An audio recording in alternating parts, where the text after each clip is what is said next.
Le lapin et le corbeau. Un lapin et son copain corbeau se préparaient pour aller ramasser des fraises sauvages. « Nous allons faire de la confiture, dit le lapin au corbeau. Corbeau, malin comme un renard, hocha la tête, regardant le lapin d'un œil clair. « J'ai une recette parfaite pour réussir une de ces confitures que tu n'as jamais connues. »« Oui, oui, dit le lapin habillé en cuisinier, se grattant la tête sous sa toque, tenant son panier préparé pour le ramassage des fraises. »« Voilà la recette, continua le corbeau en lissant ses plumes avec son bec. Premièrement, il faut aller dans la forêt à pied. La confiture est meilleure.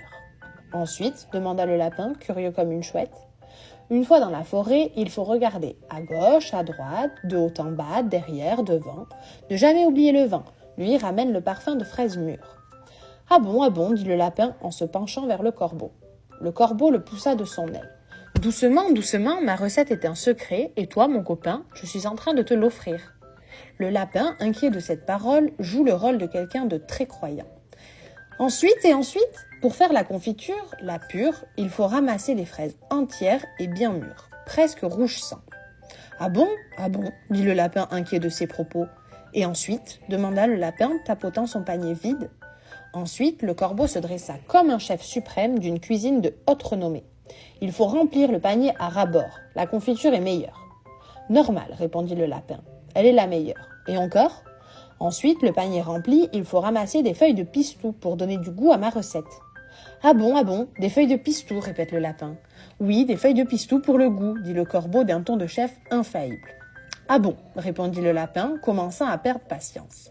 Sa confiance tournait, un goût de moutarde lui montonnait. Et après, demanda le lapin sur un ton moqueur. C'est simple, dit le corbeau. Une fois le panier bien rempli, c'est la clé de la réussite. Tu ramènes la marchandise au pied d'un chêne à côté de mon nid.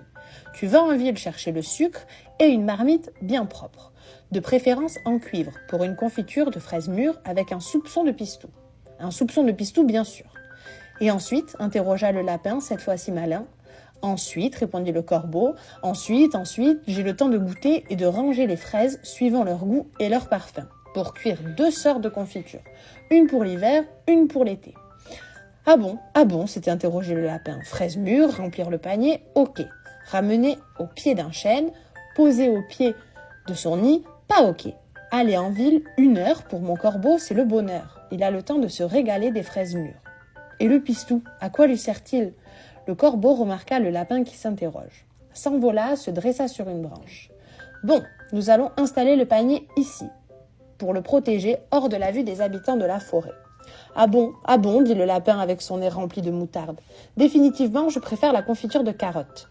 Le corbeau se secoua et s'ébroua comme s'il avait goûté un poison violent et croissant en s'envolant. La confiture de carottes. Il a mangé au moins 1 tonne d'amanite. Moche mon pote. Je dédie cette nouvelle à mes petits-enfants.